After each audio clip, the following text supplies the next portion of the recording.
Assalamualaikum warahmatullahi wabarakatuh. Perkenalkan, kami dari kelompok 3 yang beranggotakan Dina Salsabila, Dina Tifani Salnia, Fuad Halis Mahmud, dan Nur Komala Dewi.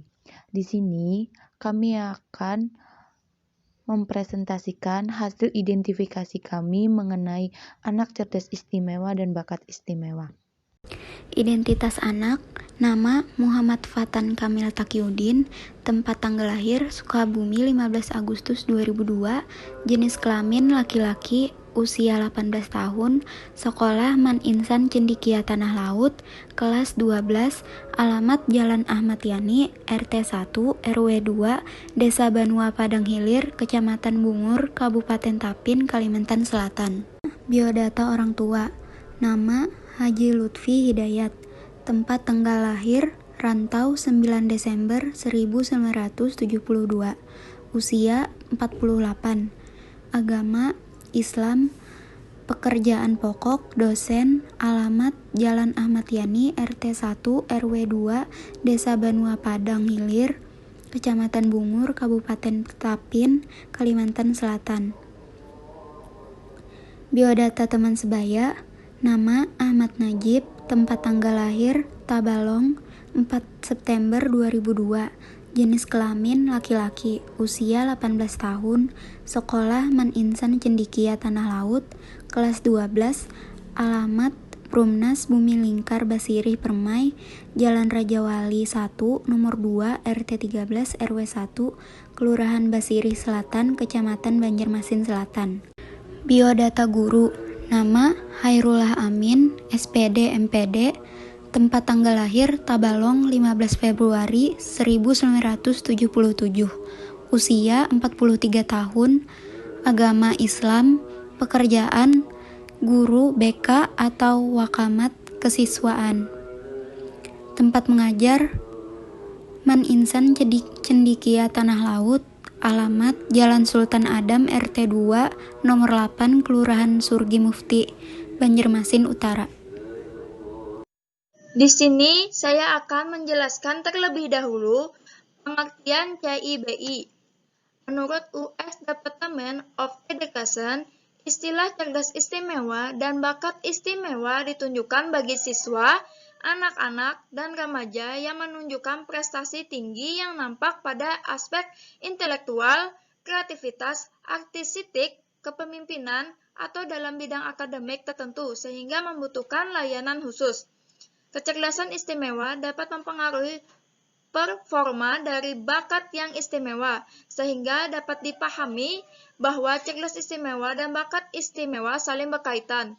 Bakat merupakan potensi bawaan atau bakat yang terwujud melalui prestasi yang baik. Semua anak cerdas istimewa memiliki bakat yang istimewa, tetapi tidak semua anak dapat menunjukkan bakatnya dengan unggul dan optimal.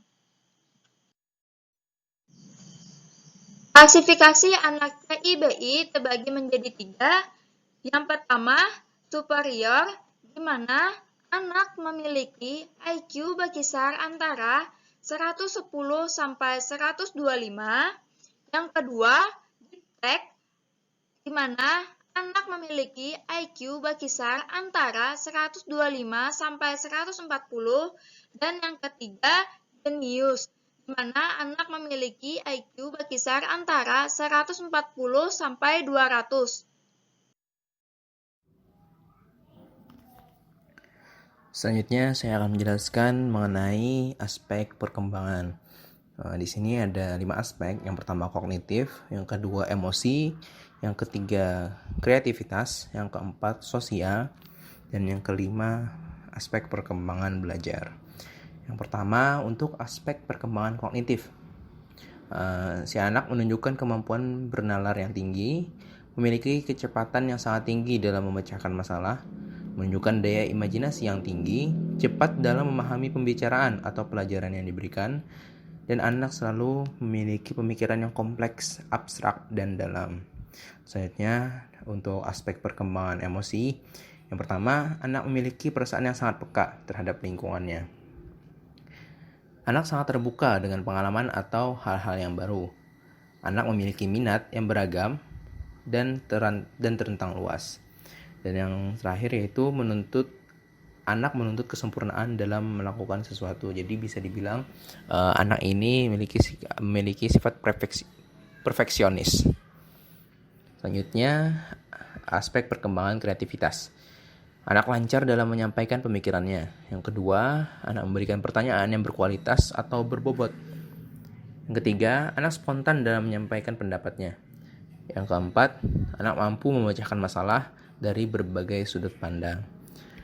Dan selanjutnya yaitu aspek yang keempat, yaitu aspek perkembangan sosial.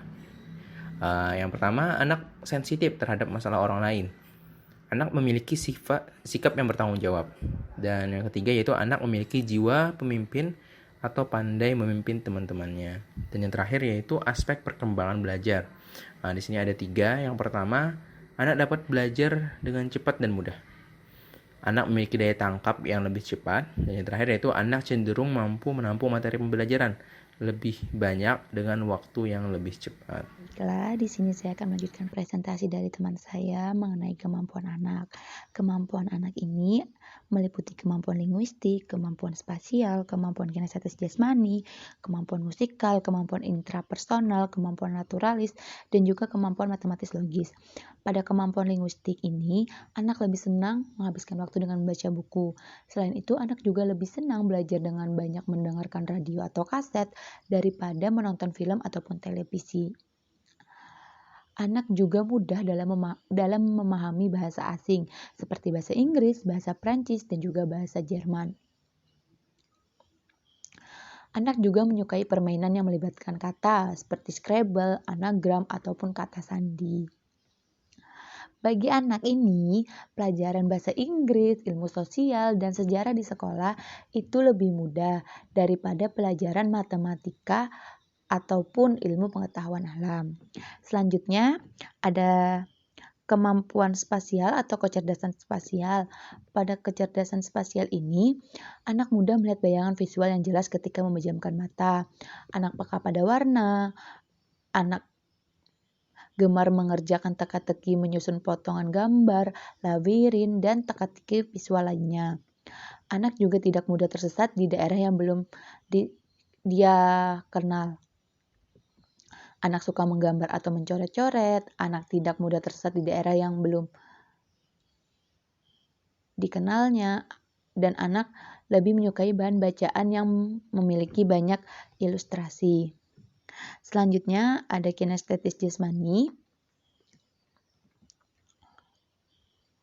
Pada kinestetis jasmani ini, anak tidak betah duduk diam untuk waktu yang lama. Anak suka pekerjaan yang melibatkan keterampilan tangan yang konkret seperti menjahit, merajut, memahat, bertukang, atau merakit model. Anak perlu menyentuh sesuatu agar dapat mengenalnya lebih.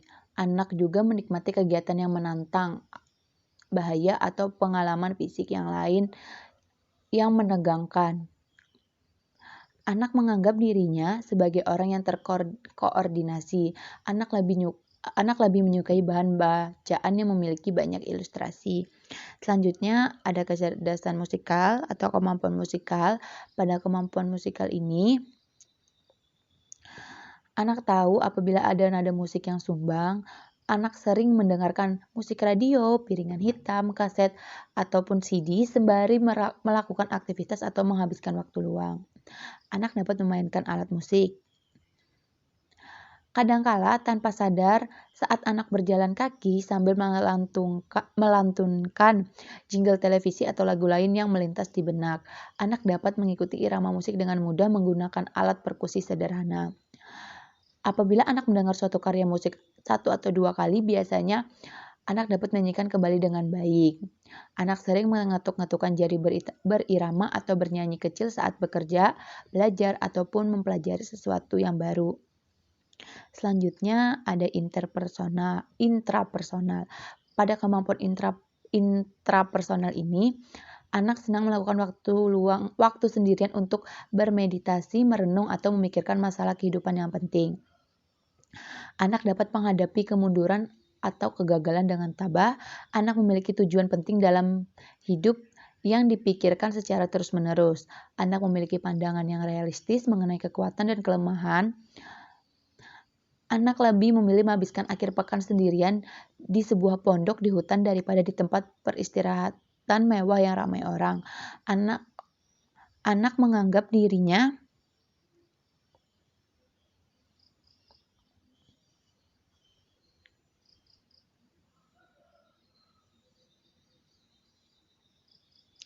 sebagai orang yang berkeinginan kuat dan berpikiran mandiri. Anak memiliki hobi atau minat khusus yang tidak diceritakan pada orang lain. Selanjutnya ada naturalis. Pada kemampuan naturalis ini, anak suka berkelana, suka mendaki, atau jalan-jalan di alam terbuka. Selain itu, anak ini juga mengikuti organisasi sukarela yang berkaitan dengan lingkungan. Anak dibesarkan di keluarga yang menyukai binatang peliharaan. Anak senang melakukan hobi yang berkaitan dengan alam, misalnya mengamati. Anak mengikuti kursus seputar alam di pusat-pusat kegiatan masyarakat atau sekolah tinggi. Anak cukup pasti menjelaskan perbedaan berbagai jenis pohon, anjing atau flora dan fauna. Anak senang membaca buku dan majalah atau menonton film maupun televisi. Ketika berlibur, anak lebih memilih ke alam terbuka daripada ke hotel, tempat peristirahatan, atau kota dan situs-situs kebudayaan. Anak suka pergi ke kebun binatang atau tempat yang mempelajari tentang kehidupan alam. Selanjutnya ada naturalis. Yang terakhir ada matematis logis. Pada matematis logis ini anak itu menyukai matematika atau ilmu pasti. Selain itu, anak senang bermain game atau memecahkan teka-teki yang menuntut penalaran logisnya. Anak senang membuat eksperimen sederhana tentang apa yang akan terjadi seandainya. Anak berusaha mencari pola keteraturan atau urutan logis dalam berbagai hal. Anak tertarik pada perkembangan baru di bidang sains. Anak yakin hampir semua hal memiliki penjelasan rasional. Kadangkala anak ini berpikir dengan konsep yang jelas, abstrak, tanpa kata-kata dan tanpa gambar. Anak suka mencari-cari kesalahan penalaran dalam perkataan dan tindakan orang, baik di rumah maupun di sekolah. Anak juga lebih merasa tenang apabila sesuatu telah diukur, dikategorikan, dianalisis, atau dihitung jumlahnya dengan cara tertentu. Dengan kata lain, anak ini merasa tenang apabila sesuatu itu telah dibuktikan secara nyata. Kesimpulannya, berdasarkan hasil responden dari angket lembar nominasi yang kami sebar, anak yang kami identifikasi atas nama Muhammad Fatan Kamil Taqiyuddin ini adalah anak yang memiliki kecerdasan istimewa. Hal ini berdasarkan hasil respon dari lembar nominasi diri sendiri, lembar nominasi teman sebaya, lembar nominasi orang tua, serta lembar nominasi guru. Mungkin itu saja yang bisa kelompok kami sampaikan. Salah hilafnya mohon maaf. Wabillahi taufiq walhidayah. Wassalamualaikum warahmatullahi wabarakatuh.